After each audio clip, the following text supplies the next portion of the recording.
يتشرف بوجوده الثقلان وتنتشر أسراره في الأكوان وما من سر اتصل به قلب منيب إلا من ثواب بفضل الله على هذا الحبيب.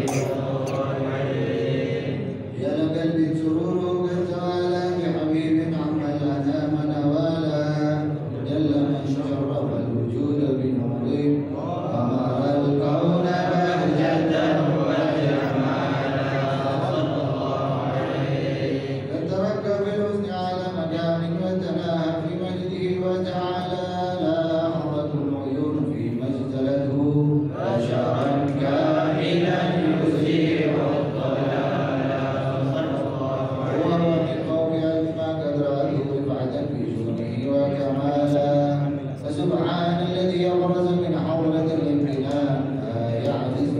اللسان ويحال بتعبر معاني الجنان. تجرد في عين البطون والظهور ما ملا الوجود الخالية وتبارك الله من إله كريم بشرتنا آيات الذكر الحكيم بشارة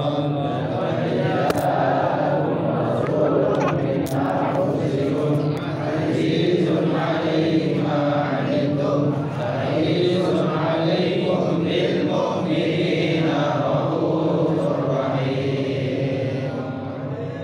فمن فاجأت هذه البشارة تلقى بقلب سليم فقد هدي إلى صراط مستقيم. اللهم صل وسلم أشرف الصلاة والتسليم على سيدنا ونبينا محمد الرؤوف الرحيم.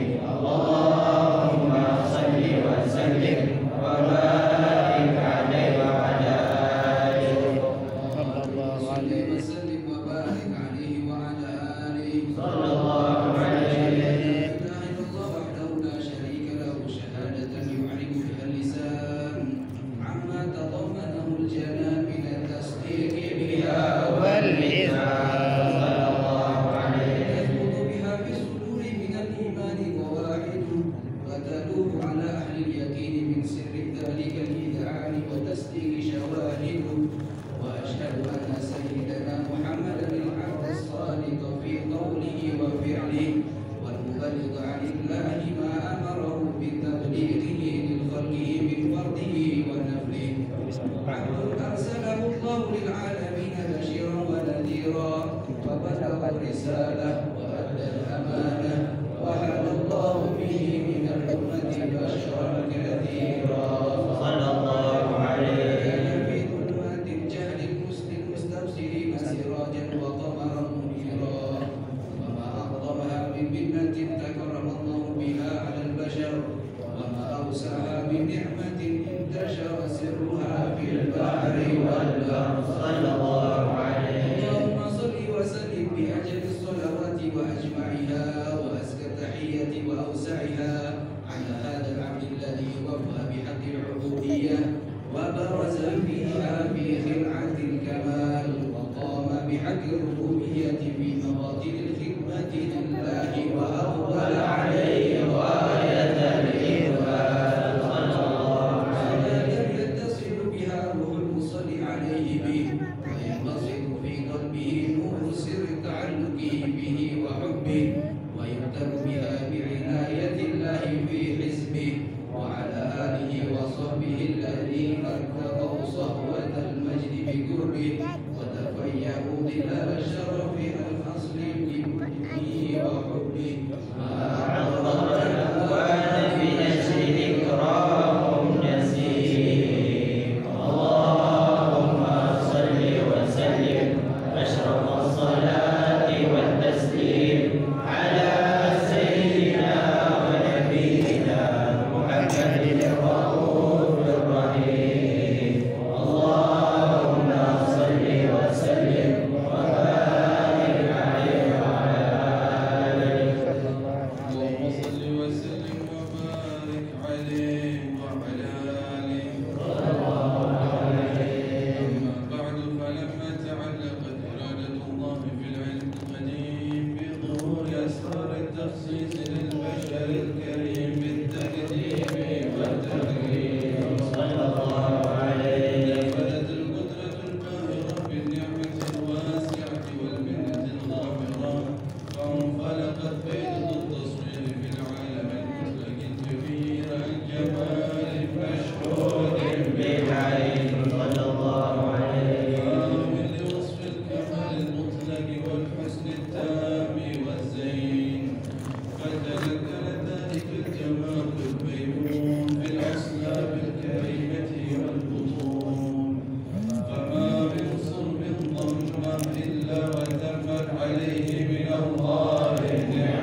صلى الله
وسلم وبارك عليه وعلى آله صلى الله عليه. وقد آن للقلم أن يخط ما حركته فيه الأنامل بما استفاده الفهم من صفات هذا العبد المحبوب الكامل صلى الله عليه. التي أحسن الشمائل وهنا نثبت ما بلغ إلينا في شأن هذا الحبيب من أخبار وآثار يتشرف بكتابة القلم والقرطاس وتتنزل في هديك الأسماع والأبصار صلى الله عليه. بلغنا في الحديث المشهورة أن أول شيء خلق الله النور المودع في هذه السورة فنور هذا الحبيب أول مخلوق برز في العالم ومنه تفرع الوجود خلقا بعد خلق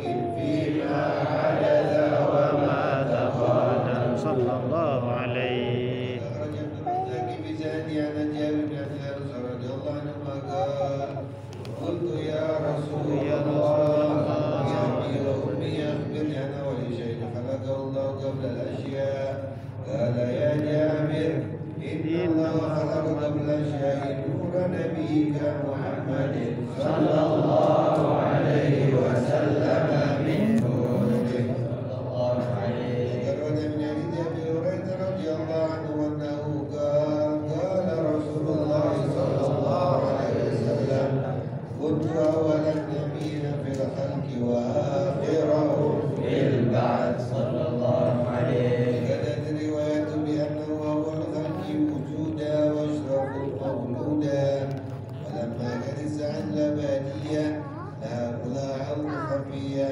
اختصت من شاءت من البرية بكمال الخصوصية صلى الله عليه. استخدم هذا النور المبين أصلابه دون من شرفه من العالمين فتنقل هذا النور من صلب آدم ونوح وإبراهيم عليه وزوج العلم الكريم إلى من خص بالتكريم أبي الكريم عبد الله بن العبد المطلب ذي القدر العظيم وبالتي في المخاوف آمنة السيد الكريمة آمنة فتلقوا صلب عبد الله فالقوا إلى بطنها وضمتها الشهوة بمعونة الله محافظة على أكياد الدرة وصونها صلى الله عليه وقال برعاية الله كما وردنا حملا خفيفا لا تجلو ثقلا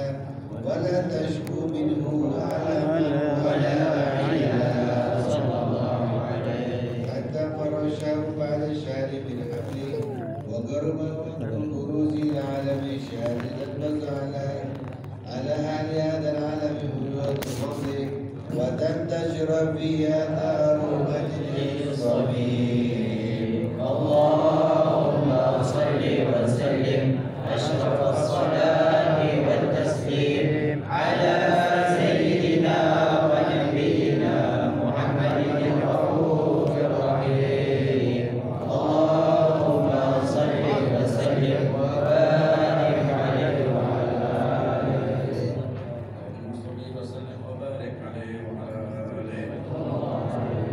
منذ علقت به هذه دورة المكنونة وجوهرة الموصونة وكون كل يصبح ويمشي في شرورها ابتهاج بدخول إشراق هذا السراج ووجود المتشوفات إلى البروز متشوقة إلى انتقاد جواهر الكنوز صلى الله عليه مدابة لقريش نطقت بفصح العبارة معلنة بكمال الإشارة وما من حامل حملت في ذلك الآن إلا أتت في حملها بغلام من براءة وسعادة هذا الإمام صلى الله عليه الأرض والسماوات متضمخة بإثر الفرح بملاقاه أشراف البريات wafai ilal alim tuhur ba'da tanabulihi fi butuni wal nuhur wa abharallahu fi wujudi bahjat at-takrim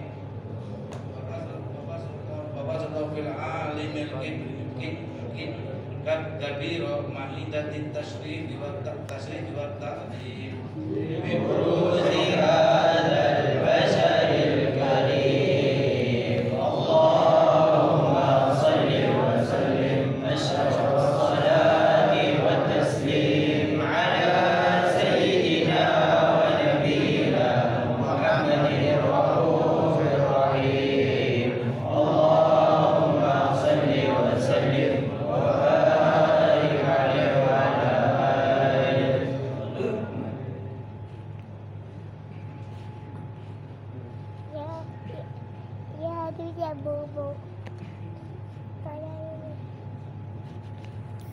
Allahumma salli wa sallim wa barik alaihi wa ala alihi sallallahu alaihi inna qurba wa nu'ti hadzal habib a'lanat as-samawati wal arduna wa man fihinna bit tarhib wa amtarul judil ilahi ala ahli al-wujudi tahid wa alsinatul malaikati bit tabshiri lil alamin subhanallah walhamdulillah wa la ilaha illallah subhanallah alhamdulillah wa la ilaha illallah Allahu akbar subhanallah walhamdulillah wa la ilaha illallah Allahu akbar wal qudratu kashfat bina hadzal mastur liyabruza nuruhu kamilan fi alamiz zuhur nuran faqa kullan nur sallallahu alaihi wa sallam hukmah ala man atamma Allah alaihi ni'mah min khawasil ummah an yamdura inda wadhi ummah ta'nisan li janabihal mahmud wa musyarakatan laha fi hadha simatil mamdud hadarat bi taufiqillahi sayyidatu maryam wa sayyidatu asiyah wa ma'huma minal huril aini man qasamallahu lahu minasyarafi bil qismatil wafiyah الوقت الذي رتب الله على وجوده وجود هذا المولود فانفلق فوق الكمال من النور عن عمود وبرز الحامد المحمود مذعنا لله بالتعظيم والسجود على محمد صلى الله عليه وسلم صلى الله صلى الله عليه وسلم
رفعه إلى السماء مؤمنا بذلك الرفيع إلى أن له شرفا على مجده وسماه. وكان وقت مولد سيد الكونين من الشهور شهر ربيع الأول ومن الأيام يوم الاثنين وموضع ولادته وقبره بالحرمين. وقد ورد أنه صلى الله عليه وسلم ولد مختونا مكحولا مقطوع السرة تولد ذلك لشرفه عند الله أيدي القدرة. ومع بروزه إلى هذا العالم ظهر من العجائب ما يدل على أنه أشرف المخلوقين وأفضل الحبائب. وقد ورد عن عبد الرحمن بن عوف عن أم شعبة رضي الله عنهما قالت لما ولدت آمنة رضي الله عنها رسول الله صلى الله عليه وسلم وقع على يدي فاستهل فسمعت قائلا يقول رحمك الله أو رحمك ربك.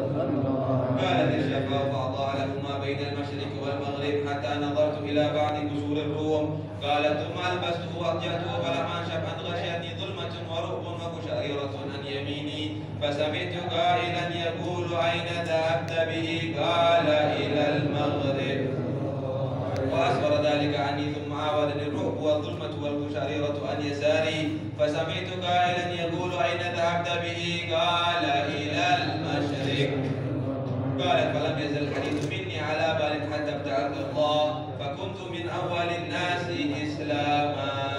صلى الله عليه. من عظيم المعجزات وباهر الآيات البينات بما يقضي بعظيم شرفه عند مولاه وأن عين عنايته في كل حين ترعى وأنه الهادي إلى الصراط المستقيم. اللهم صل وسلم أشرف الصلاة وتسليم على سيدنا ونبينا محمد الرؤوف الرحيم. اللهم صل وسلم وبارك عليه وعلى آله. اللهم صل وسلم وبارك عليه وعلى آله. وقد اتصف صلى الله عليه وسلم بمحاسن الأخلاق بما تضيق عن كتابته الفتون الأوراق. كان صلى الله عليه وسلم أحسن الناس خلقا وخلقا وأولهم إلى مكارم الأخلاق سبقا. وأوسعهم للمؤمنين حلما ورفقا برا رؤوفا لا يقول ولا يفعل إلا معروفا. الخلق السهل المحتوي على المعنى الجزل إذا دعاه المسكين أجابه إجابة معجلة. وهو المشفق الرحيم باليتيم والأرملة وله مع سهولة أخلاقه الهيبة القوية التي تبتعد منها فرائس الأقوياء من البرية. ومن نشر به تعطر الطرق والمنازل وبأرض ذكره تطيبت المجالس والمحافل. صلى الله عليه وسلم جاء بالصفات الكمالية والمنفرد في خلقه وخلقه بأشرف الخصوصيات. فما من خلق بالبرية محمود إلا وهو متلقى عن سيد الوجود. وأحمد بوصف حبيبه وشأنه وله العلا في مجده ومكانه. أوصاف عز فتعالى منها أخذت على نجم السحاب عنانه. وقد انبسط القلب بتدبير ما أراده منه من وقاء مولد النبي الكريم وحكاية ما أكرم الله به هذا العبد المقرب من التكريم والتعظيم والخلق العظيم. صلى الله عليه. عنة الأخلاق في هذا المقام وأقرأ السلام على سيد الأنام. السلام عليك أيها النبي ورحمة الله وبركاته. السلام عليك أيها النبي ورحمة الله وبركاته. السلام عليك أيها النبي ورحمة الله وبركاته. يحسن الخلق كما يحسن التقديم وعليه أفضل الصلاة والتسليم. اللهم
Bismillahirrahmanirrahim. Assalamualaikum warahmatullahi wabarakatuh. Alhamdulillahirabbil alamin.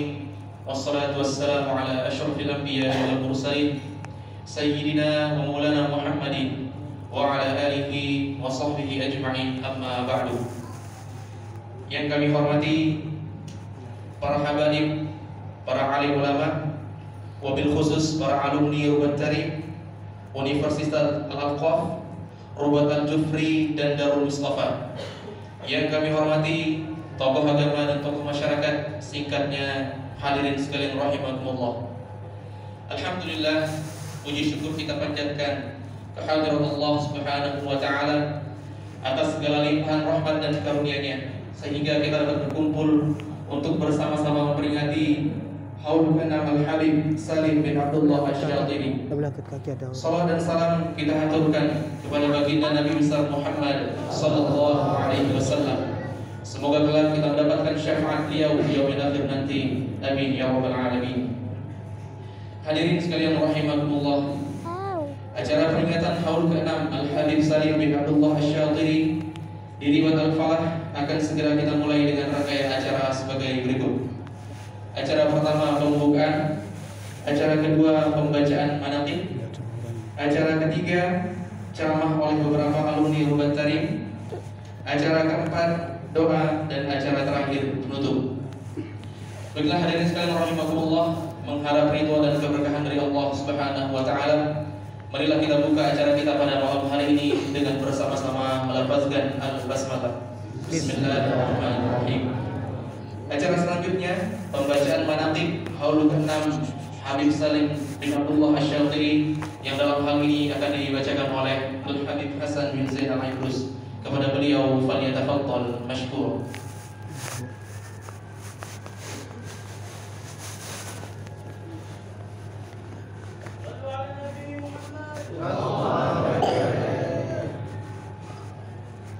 Bismillahirrahmanirrahim. Assalamualaikum warahmatullahi wabarakatuh. Alhamdulillah, wassalatu wassalamu ala sayyidina Muhammadin wa ala alihi wa sahbihi ajma'in, amma ba'd. Biografi Sultan Ilim dan Sultan Ulama Al-Ulama Al-Habib Salim bin Abdullah bin Umar Asy-Syatili. Ini adalah sedikit dari lautan manaqib Sultan Ilim dan ulama, yaitu Al-Allamah Al-Habib Salim bin Abdullah bin Umar Asy-Syatili rahimahullah ta'ala. Nasab beliau Al-Habib Salim bin Abdullah bin Umar bin Ahmad bin Umar bin Ahmad bin Alal bin Ahmad bin Ali bin Husain bin Muhammad bin Ahmad bin Umar bin Alwi Asy-Syatili bin Al-Faqih Ali bin Al-Qadi Ahmad bin Muhammad As-Sadalah bin Hasan At-Turabi bin Ali bin Faqih Muqaddam Muhammad bin Ali bin Muhammad Sahib Al-Mirdam bin Ali Khalil Qasam bin Alwi bin Muhammad bin Alwi bin Ubaidillah bin Al-Muhajir Ilallahi Ahmad bin Isa bin Muhammad An-Naqib bin Ali Al-Ubaidi bin Ja'far Sadiq bin Muhammad Al-Bagir bin Ali Zain Al-Abidin bin Imam Husain bin Zainal Ali bin Abi Thalib dan Sayyidatuna Fatimah Az-Zahra binti Rasulullah sallallahu alaihi wasallam. Beliau dilahirkan di Kota Tarim di Hadramaut tepatnya pada tahun 1357 Hijriah.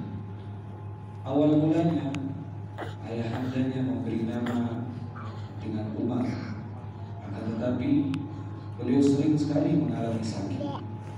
Lantas ayah beliau berziarah ke pekuburan Sambal seraya bertawassul untuk kesembuhan anak tercinta beliau. Tepat ketika berada di kuburan, Al-Habib Abdullah bin Ali Al-Haddad Sahibul Radib, ayah anda beliau terkantuk dan bermimpi Al-Habib Abdullah Al-Haddad. Beliau memerintahkan kepada ayah anda Habib Salim untuk mengganti nama putra dengan nama Salim, dengan harapan mendapatkan keselamatan untuk putra tercinta tersebut.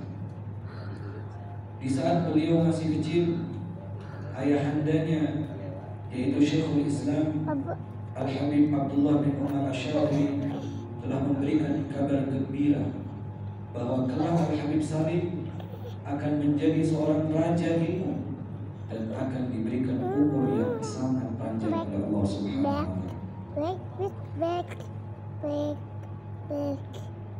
Beliau adalah seorang ulama yang sangat zuhud dan sangat dermawan, tidak pernah menolak permintaan orang, sosok yang sangat rajin beribadah kepada Allah.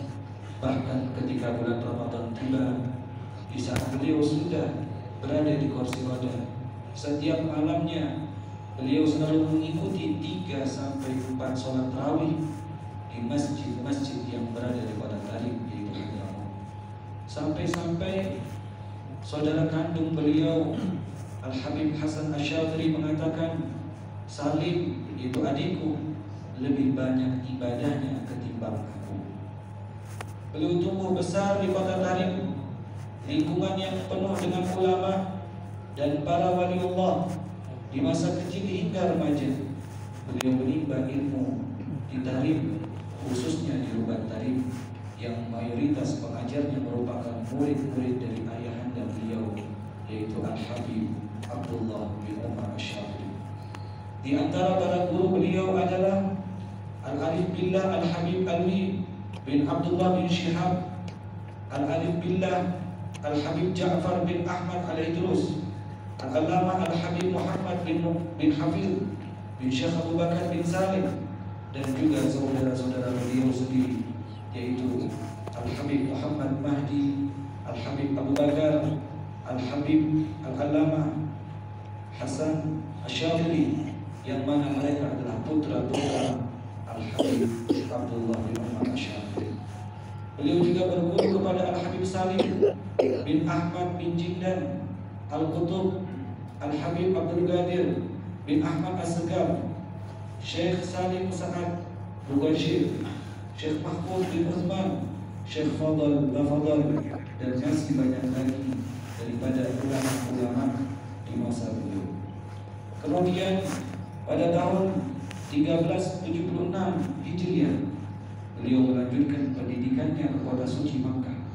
Sebelum memulai perjalanan ke kota Makkah, beliau pertama kali berziarah menghadap Al-Alif Billah Al-Habib Muhammad bin Hadi Asgar di kota Seoul, yang lantas memberikan kabar gembira bahwa kelak Rasulullah SAW yang akan mengurus segala urusan beliau. Di kota Makkah, beliau berguru kepada ulama-ulama Hijaz di waktu itu. Di antaranya Al-Habib Hasan bin Muhammad Fada'at, Syekh Hasan Al-Mashar, Syekh Yasin Al-Fadani, Syekh Zaini, yang mana beliau ahli falak terkemuka yang berdarah Bawian Indonesia, dan juga guru besar beliau Al-Muhaddits Al-Allamah As-Sayyid Alawi bin Abbas Al-Maliki Al-Hasani. Kepada beliau Al-Habib Saleh mengambil berbagai macam disiplin ilmu, mulai dari tafsir, hadis, nahwu, usul fikih, mantiq, dan masih banyak lagi yang kesemuanya beliau rangkum dalam buku-buku catatan pribadi beliau. Sehingga ketika guru beliau As-Sayyid Alawi Al-Maliki melihat buku tersebut, beliau berkata, sesungguhnya tidak ada seorang pun yang mengambil ilmu dariku lebih banyak daripada dirimu. As-Sayyid Alawi sangat mencintai dan memperhatikan Habib Salim, sehingga beliau memberikan waktu khusus untuk belajar di kediamannya. Suatu saat ketika beliau mengajar di Masjidil Haram, beliau berkata kepada Habib Salim di hadapan banyak murid-muridnya. Ketika itu beliau mengatakan, kelak engkau akan menjadi guru besar umat Islam di negerimu.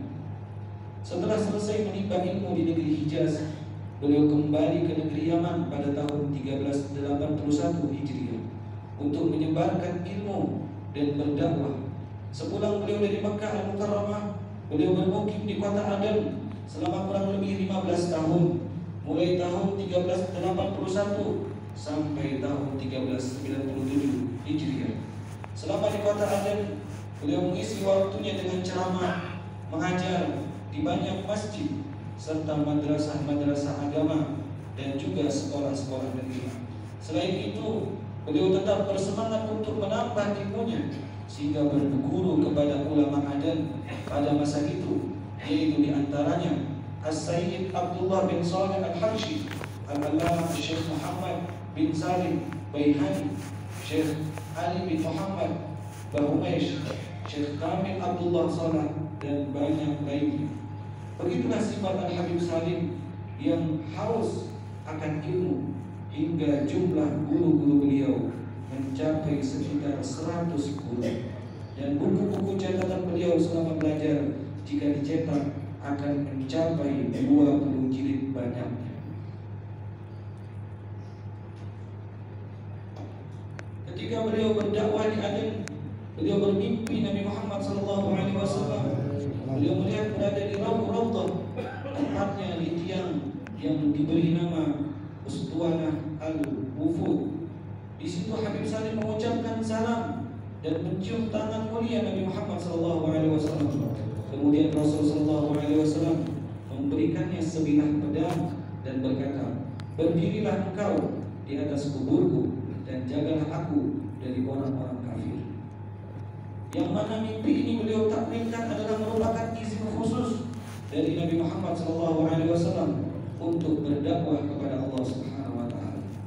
Di saat itu pula Habib Salim banyak mendapatkan bisyarat, kabar gembira dari para salafus shalihin, orang-orang saleh terdahulunya. Di antaranya beliau bermimpi Al-Habib Abdullah Idrus bin Abu Bakar As-Sakran memberikan berkah ludahnya di mulut mulia beliau. Begitu juga beliau pernah bermimpi Al-Habib Abu Bakar Al-Idrus Al-Adani berkata kepadanya, teruskanlah berdakwah, nanti pasti akan tampak hasilnya. Dan alhamdulillah, memang semua mimpi-mimpi beliau terbukti kebenarannya dengan berhasilnya dakwah beliau di masa hidupnya.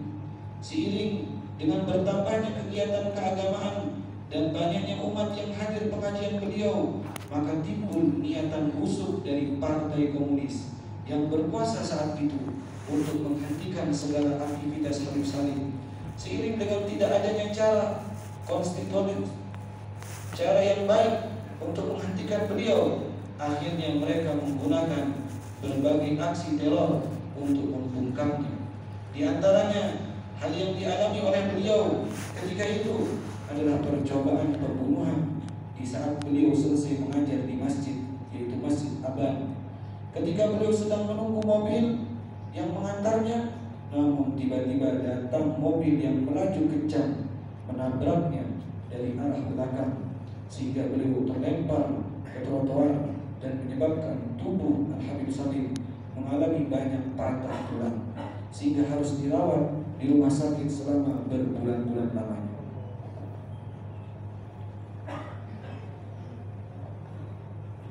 Tak cukup sampai situ, pada tahun 1400 Hijriah, Al-Habib Salim bin Abdullah Syadri dipenjara dan mendapatkan penyiksaan selama lebih dari 9 bulan di dalam penjara. Hal itu semua dialami Al-Habib Salim dikarenakan beliau tidak takut dan tak gentar dalam menyuarakan kebenaran melawan paham komunis yang merusak agama dan moral masyarakat. Kemudian akhirnya pada tanggal 21 Ramadan, tepatnya 1401 Hijriah, Al-Habib Salim dibebaskan dari penjara dengan bantuan Ketua Panitia Penyatuan Yaman Utara dan Yaman Selatan, Muhammad Abdul Rabbi Al-Junaidi, atas desakan Al-Alama Al-Habib Muhammad bin Abdullah Al-Haddad dari kota Beirut. Semoga Allah membalas jasa-jasa mereka dengan sebaik-baik balasan. Amin ya rabbal alamin. Lalu pada tahun 1404 Hijriah, beliau meninggalkan kota Aden menuju dua kota suci Makkah dan Madinah untuk menunaikan ibadah haji. Kemudian beliau menetap di kota Madinah Al-Munawwarah, tepat pada saat itu pula Al-Habib Umar bin Abdurrahman Al-Jufri beserta saudara-saudaranya mendirikan tempat tinggal dan tempat belajar bagi para penuntut ilmu di kota Madinah. Kemudian dipilihlah Al-Habib Salim dan Al-Alama Al-Habib Zain bin Ibrahim bin Smith untuk mengajar di sana, yang kemudian tugas tersebut dijalankan sebaik-baiknya oleh beliau berdua, sehingga banyak murid dari dalam dan luar Madinah yang mengambil manfaat ilmuwan dari keduanya. Kemudian setelah runtuhnya pemerintahan komunis dan bersatunya Yaman Utara dan Yaman Selatan pada tahun 1411 Hijriah yang bertepatan dengan tahun 1990 Masehi, beliau kembali Yaman yang merupakan negeri leluhurnya untuk melanjutkan dakwah dan menyebarkan ilmu agama. Lalu beliau bersama saudaranya Al-Habib Hasan Asyadri membuka kembali Rubat Talim setelah 11 tahun lamanya ditutup oleh pemerintah yang berpaham komunis yang dahulu berkuasa. Kemudian beliau berdua menghidupkan kembali aktivitas belajar dan mengajar seperti sedia kala, sehingga datanglah murid-murid dari dalam dan luar negeri, khususnya Indonesia.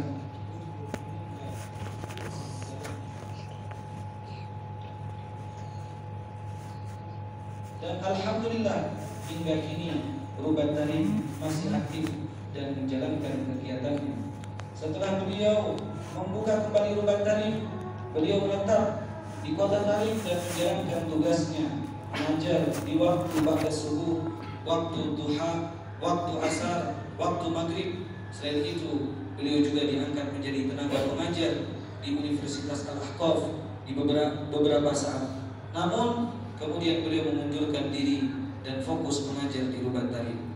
Semasa hidupnya dalam berdakwah dan mengajar di berbagai tempat, beliau mempunyai murid yang sangat banyak yang kemudian menjadi ulama terkenal. Di antara yang pernah menimba ilmu padanya adalah Al-Muhaddits Al-Allamah As-Sayyid Muhammad bin Alawi Al-Maliki, Ad-Da'i ilallah Al-Habib Umar bin Muhammad bin Hafidh, Al-Habib Husain bin Muhammad bin Abdullah Al-Haddad beserta saudara-saudaranya Al-Habib Umar bin Abdurrahman Al-Attas, Al-Habib Abdurrahman Al-Muhdar, serta putra beliau Al-Habib Abdullah bin Abdurrahman Al-Muhdar, Al-Habib Abu Bakar bin Muhammad bin Faqih, dan masih banyak lagi daripada murid-murid beliau yang lainnya.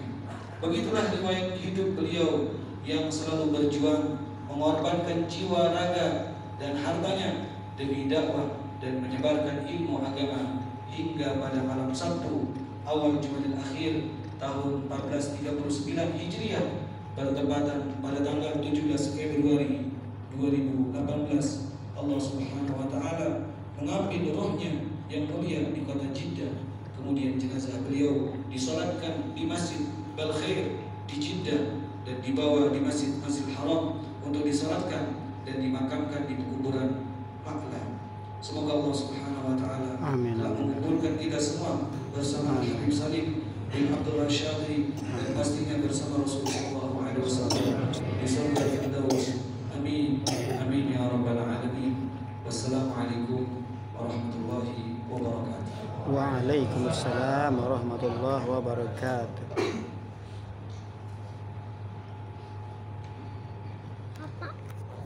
Bapak, mana?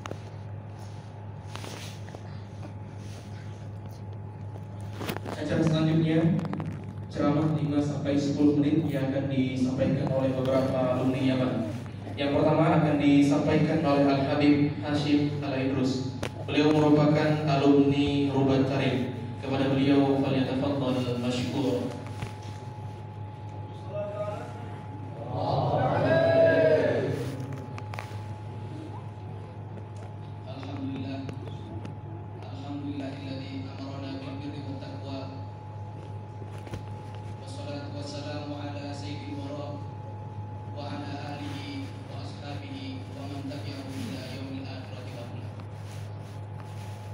Segala puji kita panjat dan munajatkan kepada Allah Subhanahu wa taala yang senantiasa melimpahkan rahmat hingga kita terlahir daripada sebaik-baiknya umat.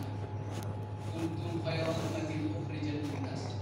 Sungguhnya kita ini adalah sebaik-baiknya umat yang pernah hadir di muka bumi ini. Kemudian tak lupa kita haturkan sekuntum salam, berangkaikan sholawat kepada baginda Nabi besar Muhammad Sallallahu Alaihi Wasallam. Karena berkat beliaulah kita hingga saat ini bisa mencium sebaik-baiknya agama, yaitu agama Islam. Para asatidz, para habaib, para tokoh masyarakat, para hadirin yang dirahmati Allah Subhanahu wa taala. Berkumpulnya kita di tempat ini semata-mata bentuk baktinya seorang murid kepada guru. Bentuk baktinya seorang murid kepada guru. Sebagaimana layaknya Imam Abi Hanifah ketika beliau salah satu guru beliau meninggal yang bernama Muhammad. Apa kata beliau? Ma shallaitu sholatan mundu ma tahammad illa da'autu lahu ma'a walidayya. Tidaklah aku sholat satu sholat melainkan ketika meninggal guruku yang bernama Muhammad, melainkan aku doakan dia bersama kedua orang tua. Dia sandingkan doa kepada gurunya bersama juga dengan kedua orang tua. Karena sebagaimana yang disampaikan oleh Imam Ghazali bahwasanya orang tua tersebut ada tiga. Orang tua yang melahirkan kita, orang tua yang mengajarkan kita, serta orang tua yang kita nikahkan anaknya. Kemudian yang mana yang paling utama? Yang paling utama adalah orang tua yang senantiasa mengajarkan kita. Untunglah seperti layaknya Habib Salim Masyadri, beliau terlahir dari orang tua yang melahirkan beliau serta pula mengajarkan beliau. Namun jangan bersedih bagi orang tua yang hanya bisa melahirkan anak saja.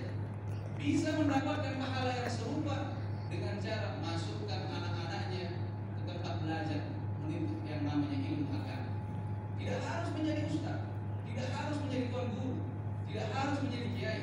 Yang penting kenalkan dengan Allah Subhanahu wa taala. Selama anak tersebut beribadah, orang tuanya pun ikut kepercikan yang namanya berkah.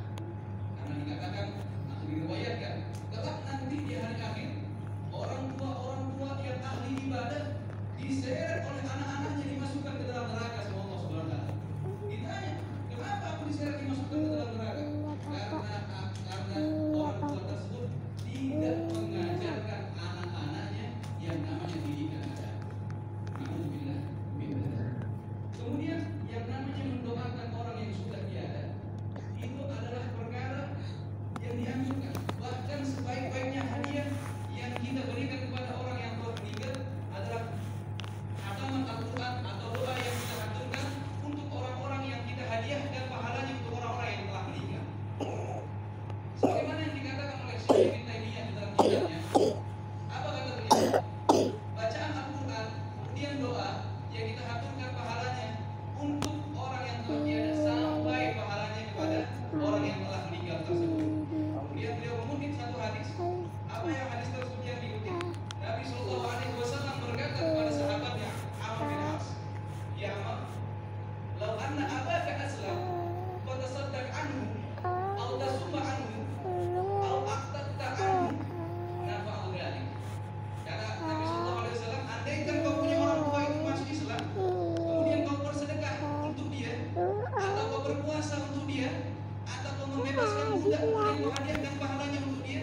niscaya itu akan bermanfaat bagi ayahmu yang telah dia jelaskan.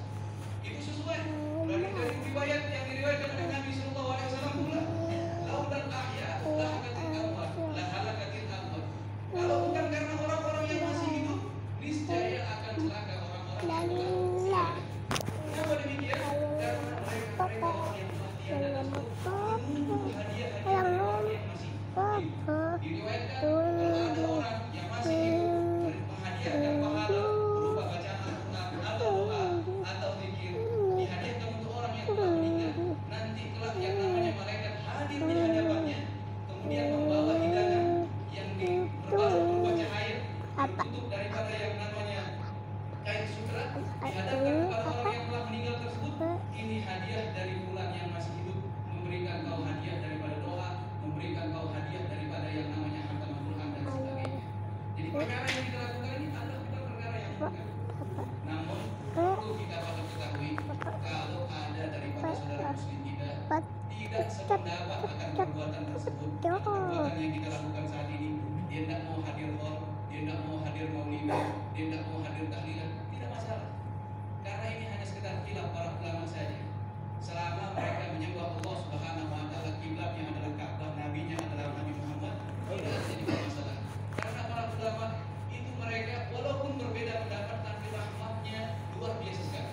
Sebagaimana diceritakan, Imam Syafi'i adalah orang yang salah satu berpendapat kunut sholat subuh itu adalah sunnah. Kemudian Imam Abi Hanifah, beliau berpendapat kunut ketika sholat subuh tidak sunnah. Apa yang dilakukan oleh Imam Syafi'i ketika sholat di dekat kuburannya Imam Abi Hanifah? Apakah membaca kunut? Dia tidak baca kunut. Mengapa? Menghormati pendapatnya Imam Abi Hanifah. Sholat tak jauh dari dekat kuburan Imam Abi Hanifah yang berpendapat bahwasanya sholat subuh tidak disunahkan yang namanya berkunut. Imam Syafi'i padahal berpendapat bahwasanya kunut itu sunnah, dia tidak melakukan yang namanya kunut. Ya, mengapa? Menghormati pendapatnya Imam Syafi'i. Jadi perbedaan di antara ulama selama perbedaannya tersebut memiliki dalil, ya, tidak seanjurnya, sebaiknya atau seyogianya tidak menjadi yang namanya perpecahan belah umat. Perpecahan belah umat. Karena buktinya bahwasanya baginda Nabi Muhammad SAW di akhir hayatnya itu baju perangnya masih tergadai di dalam atau kepada seseorang yang Yahudi.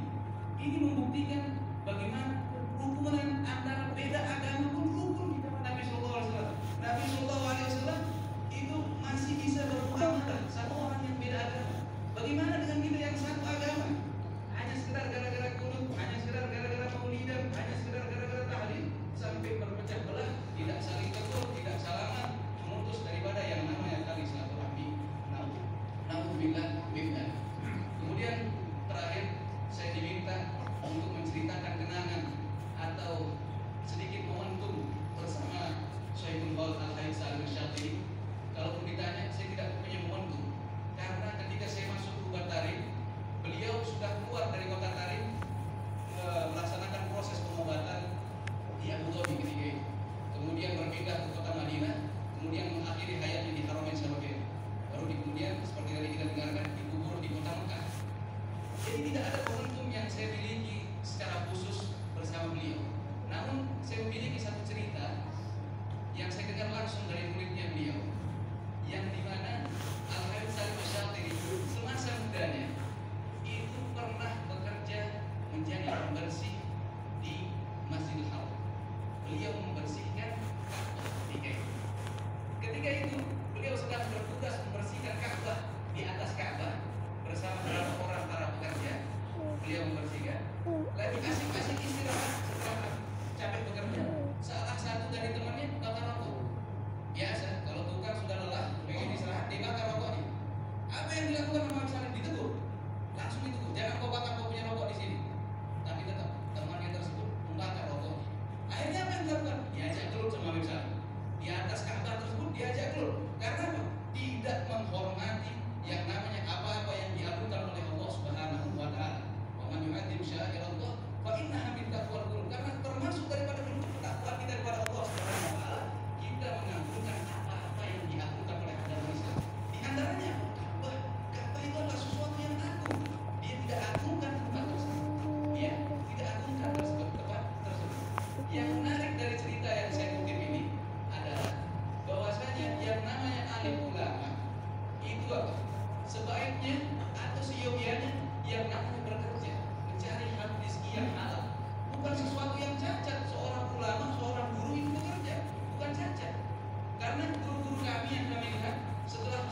dia cari cara lain, cari orang-orang dekat daripada ulama ini, tolong kasih hadiah ulama ini.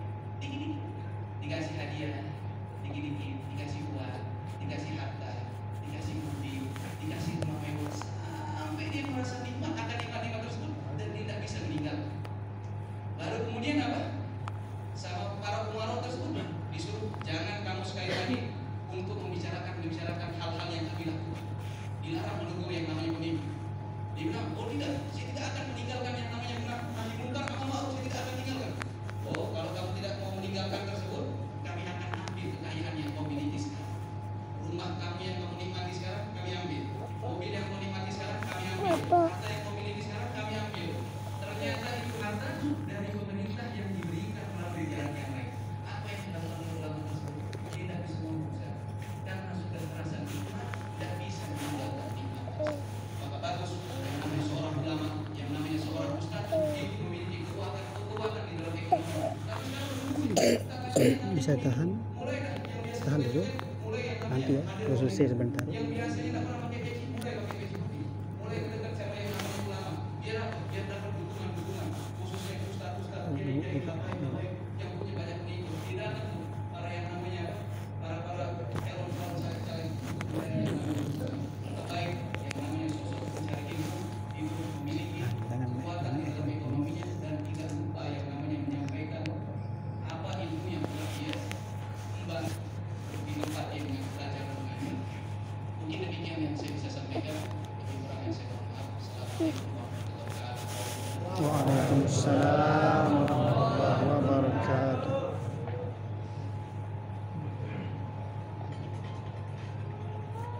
Baik, ceramah yang kedua akan disampaikan oleh Al-Ustaz Rosyekhon.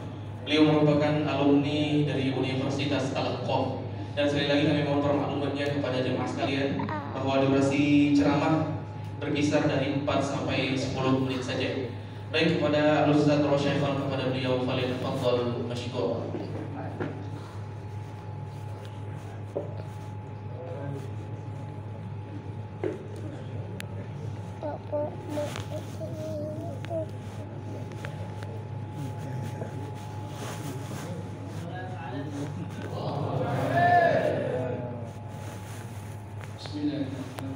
Bisa tahan dulu, nanti ya.